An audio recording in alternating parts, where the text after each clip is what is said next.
Good morning. Thank you for joining me for another 5 good minutes with the Word. I'm Barry Bryson, and we're continuing our study of 2 Peter. We're in chapter 2. I'll begin with verse 4 today, and we'll read through verse 11.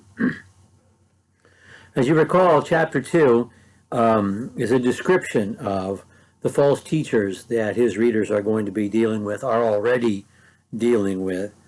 And here at the end of his life, knowing that his death is imminent, he wants to prepare them. He prepared them in 1 Peter to face persecution. Now he's preparing them to face the existential threat from within, which is false teaching.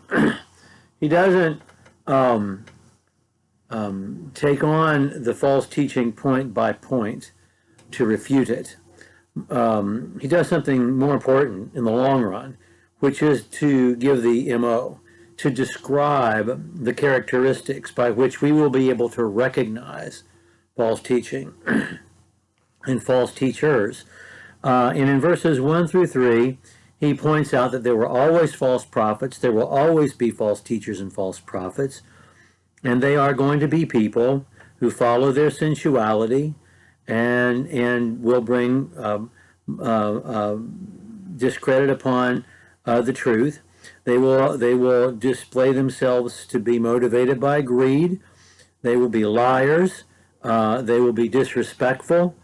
And God has always punished such types, and he always will. And now in verse 4, he's giving historical examples of God's punishment. And it's a pretty powerful collection of examples that he gives. So let's read verses 4 through 11. For if God did not spare angels when they sinned, but cast them into hell, and committed them to pits of darkness reserved for judgment, and did not spare the ancient world, but preserved Noah, a preacher of righteousness, with 7 others, when he brought a flood upon the world of the ungodly. And if he condemned the cities of Sodom and Gomorrah to destruction by reducing them to ashes, having made them an example to those who would live ungodly thereafter. And if he rescued Lot, oppressed by the sensual conduct of unprincipled men, for by what he saw and heard, that righteous man while living among them felt his righteous soul tormented day after day with their lawless deeds.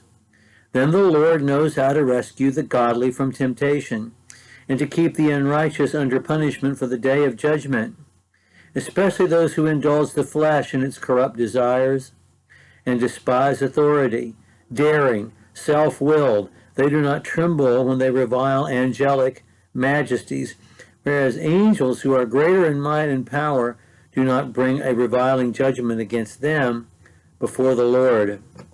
Okay, we're going to stop there. There's so much that is intriguing to us there, so many things that raise questions that Peter, in the moment, does not try to answer, and which the Bible does not give a clear answer to. He gives these 3 examples of condemnation, and the second 2 examples are not only of condemnation but of rescue. The angels who sinned. When did this happen? What's he talking about? We have scant allusion to anything in the scriptures. But something happened, and that something happened is alluded to on more than one occasion. But this we know. Angels are not the recipients of God's grace the way humans are. They are created sentient beings. They are in the service of God. They are in our service, Hebrews chapter 1. But they when they sin, are not offered God's grace the way humans are when we sin. That in itself raises maybe even more important questions that people don't generally tend to ask, because they're much more intrigued by, the story that we're not told. Anyway, so he gives the example of the angels, and in the example of the angels, he uses 2 images of hell. One that is Greek, one that is Hebrew. The word hell, Gehenna, comes from the Hebrew word for the valley of Hinnom, which is the pit outside the city of Jerusalem, which in ancient times, from Solomon's time, had been used as a place of human sacrifice by the worshippers of the Moabite god Chemosh, and which during Jesus' day had become the town sewer. It was a burning, continuously smoldering, burning place where bodies were thrown that were not claimed, where sewage was funneled, and that stinking, smelly, burning place is the image, it's the word Gehenna, Valley of Hinnom, that is translated hell.